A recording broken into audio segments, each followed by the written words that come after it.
Anne of Green Gables by Lucy Maud Montgomery. Mrs. Rachel Lynde is surprised. Mrs. Rachel Lynde lived just where the Avonlea main road dipped down into a little hollow, fringed with alders and ladies' eardrops, and traversed by a brook that had its source way back in the woods of the old Cuthbert place. It was reputed to be an intricate, headlong brook in its earlier course through those woods, with dark secrets of pool and cascade. But by the time it reached Lynde's Hollow, it was quiet, well-conducted little stream, for not even a brook could run past Mrs. Rachel Lynde's door without due regard for decency and decorum. It probably was conscious that Mrs. Rachel was sitting at her window, keeping a sharp eye on everything that passed, from brooks and children up, and that if she noticed anything odd or out of place, she would never rest until she had ferreted out the whys and wherefores thereof. There are plenty of people in Avonlea and out of it who can tend closely to their neighbor's business by dint of neglecting their own. But Mrs. Rachel Lynde was one of those capable creatures who can manage their own concerns and those of other folks in the bargain. She was a notable housewife. Her work was always done, and well done. She ran the sewing circle, helped run the Sunday school, and was the strongest prop of the Church Aid Society and Foreign Missions Auxiliary. Yet, with all this, Mrs. Rachel found abundant time to sit for hours at her kitchen window knitting cotton warp quilts. She knitted 16 of them, as Avonlea housekeepers were wont to tell in awed voices, and keeping a sharp eye on the main road that crossed the hollow and wound up the steep red hill beyond. Since Avonlea occupied a little triangular peninsula jutting out of the Gulf of St. Lawrence, with water on two sides of it, anybody who went out of or into it had to pass over that hill road, and so run the unseen gauntlet of Mrs. Rachel's all-seeing eye. She was sitting there one afternoon in early June. The sun was coming in at the window, warm and bright. The orchard on the slope below the house was in a bridal flush of pinky-white bloom, hummed over by a myriad of bees. Thomas Lynde, a meek little man whom Avonlea people called Rachel Lynde's husband, was sowing his late turnip seed on the hill field beyond the barn, and Matthew Cuthbert ought to have been sowing his on the big red brook field away over by the Green Gables. Mrs. Rachel know that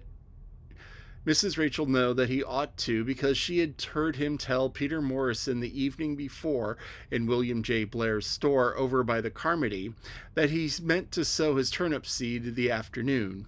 Peter had asked him, of course, for Matthew Cuthbert had never been known to volunteer information about anything his whole life.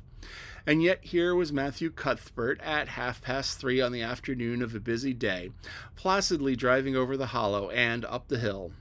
Moreover, he wore a white collar on his best suit of clothes, which was plain proof that he was going out of Avonlea, and he had the buggy and sorrel mare, which betokened that he was going a considerable distance. Now, where was Matthew Cuthbert going, and why was he going there? Had it been any other man in Avonlea, Mrs. Rachel, deftly putting this and that together, might have given a pretty good guess as to both questions. But Matthew so rarely went from home that he must be something pressing and unusual which was taking him. He was the shyest man alive and hated to go among strangers or to any place where he might have to talk. Matthew, dressed up in his white collar and driving in a buggy, was something that didn't happen often. Mrs. Rachel pondered as she might, could make nothing of it, and her afternoon's enjoyment was spoiled. I'll just step over to Green Gables after tea and find out from Marilla where he's gone and why, the worthy woman finally concluded. He doesn't generally go to town this time of year, and he never visits. If he'd run out of turnip seeds, he wouldn't dress up and take the buggy to go for more. He wasn't driving fast enough to be going for a doctor, yet something must have happened since last night to start him off. I'm clean puzzled, that's what, and I won't know a minute of peace of mind of conscience until I know what has taken Matthew Cuthbert out of Avonlea today. Accordingly, after tea, Mrs. Rachel set out. She had not far to go. The big rambling orchard and bowered house where the Cuthberts live was a scant quarter-mile up the road from Lynde's Hollow. To be sure, the long lane made it a good deal further. Matthew Cuthbert's father, as shy and silent as his son after him, had got as far away as possible as he could from his fellow man without actually retreating into the woods when he founded his homestead. Green Gables was built at the furthest edge of his cleared land, and there it was to this day, barely visible from the main road along which the other Avonlea houses were so socially situated. Mrs. Rachel Lynde did not call living in such a place living at all. "It's just staying, that's what," she said as she stepped along the deep-rutted grassy lane bordered with wild rose bushes. "It's no wonder that Matthew and Marilla are both living back here by themselves. Trees aren't much company, though dear knows if they weren't enough of them. I'd rather look at people, to be sure. They seem contented enough, but then I suppose they're used to it. A body can get used to anything, even being hanged, as the Irishman said." With this, Mrs. Rachel stepped out of the lane into the backyard of Green Gables. Very green and neat and precise was the yard, set about on one side with great patriarchal willows and on the other with prim Lombardies. Not a stray stick nor stone was anywhere to be seen, for Mrs. Rachel would have seen it if there had been. Privately, she was of the opinion that Marilla Cuthbert swept the yard over as often as she swept her house. One could have eaten a meal off of the ground without overbrimming the proverbial peck of dirt. Mrs. Rachel rapped smartly at the kitchen window and stepped in when bidden to do so. The kitchen at Green Gables was a cheerful apartment, or would have been cheerful if it had not been so painfully clean as to give something of the appearance of an unused parlor. Its windows looked east and west, though the west one, looking out on the backyard, came a flood of mellow June sunlight. But the east one, whence you got a glimpse of the wild white cherry trees in the left orchard and nodding slender birches down in the hollow by the brook, was greened over by a tangle of vines. Here sat Marilla Cuthbert when she sat at all, as always slightly distasteful of sunshine, which seemed to her too dancing and irresponsible a thing for a world which was meant to be taken seriously. And here she sat now, knitting, and the table behind her was laid up for supper. Mrs. Rachel, before she had fairly closed the door, had taken a mental note of everything that was on the table. There were 3 plates laid, so that Marilla must be expecting someone home with Matthew to tea. But the dishes were everyday dishes, and there was only crabapple preserves and one kind of cake, so that the expected company could not be any particular company. Yet what of Matthew's white collar and sorrel mare? Mrs. Rachel was getting fairly dizzy with this unusual mystery about quiet, unmysterious Green Gables. "Good evening, Rachel," Marilla said briskly. "This is a fine evening, isn't it? Won't you sit down? How are your folks?" Something that, for lack of any other name, might be called friendship existed and had always existed between Marilla Cuthbert and Mrs. Rachel, in spite of, or perhaps because of, their dissimilarity. Marilla was a tall, thin woman, with angles and without curves. Her dark hair showed some gray streaks and was always twisted up in a hard little knot behind, with 2 wire hairpins stuck aggressively through it.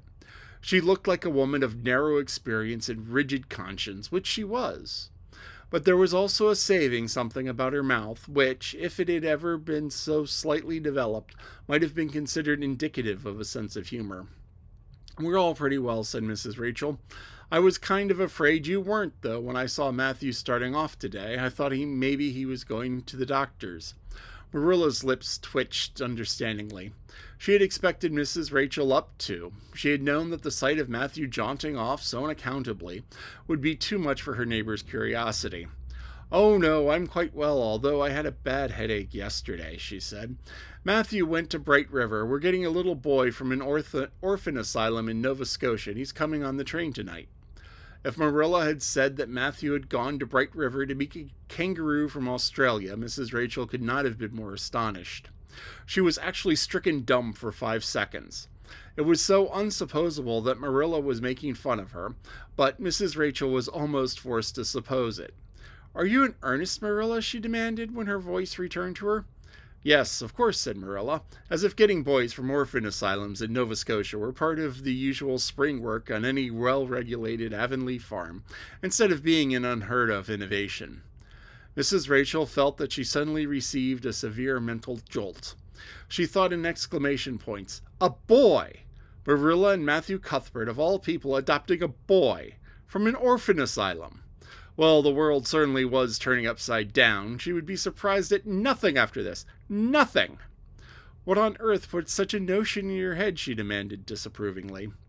This had been done without her advice being asked, and must perforce be disapproved. Well, we've been thinking about this for some time. All winter, in fact, returned Marilla. Mrs. Alexander Spencer was up here one day before the Christmas, and she said that she was going to get a little girl from the asylum over in Hopeton in the spring. Her cousin lives there, and Mrs. Spencer had visited there and knows all about it. So Matthew and I have talked it over on and off ever since. We thought we'd get a boy. Matthew is getting up in years, you know.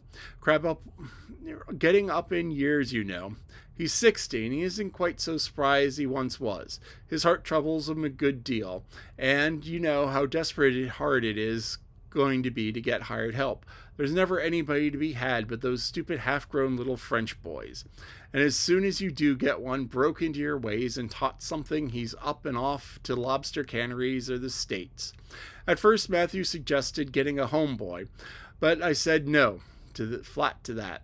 They may be all right, I'm not saying they're not, but no London Street Arabs for me, I said. Give me a native born at least. There'll be a risk no matter who we get, but I'll feel easier in my mind and sleep sounder at nights if we get a born Canadian.